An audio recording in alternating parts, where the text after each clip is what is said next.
FORA.tv. The world is thinking.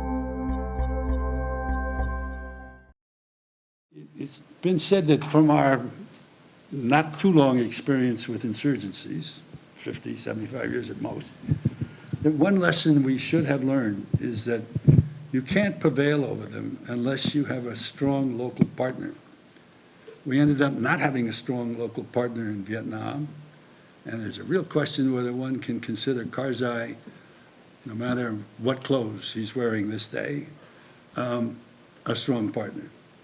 The amount of corruption, the amount of inefficiency, the amount of ineffectualness is of a very high order. But the judgment that apparently has been made is that there is no alternative to him. It has to be a Pashtun, that's the major demographic group, and within the Pashtuns, the potential candidates are all worse than he is. So it would appear that we have decided to cool the talk, the rhetoric. We decided to try to stop reforming him because it isn't working, and instead to find ways of cooperating with him and also going around him, which is what we did in the Philippines when Marcos turned out to be a local partner that was uncontrollable and was essentially wrecking the place. We started going around him. We started providing aid through different channels, through political support through different channels, and ultimately Marcos was overthrown. Not that I think we are looking to have Karzai overthrown anytime soon, but I see us putting much more emphasis now on building up provincial capabilities and not central government ones. I think we, to a certain extent, have given up on the fact that you can have a very effective central government in Afghanistan, except on one or two basic issues, maybe land use, maybe energy use, and things of that sort. Negotiating with the Taliban seems to be something that we have moved towards because we can't find a way around them. If you can't beat them, join them. And Taliban is a very loose phrase. It goes all the way from real ideological nutcases to local people who just say, hey, this is the better card to play because they're organized, because they provide benefits to our society, schools, and so forth and so on. And besides, we're not going to be able to get rid of them, so let's go along with them.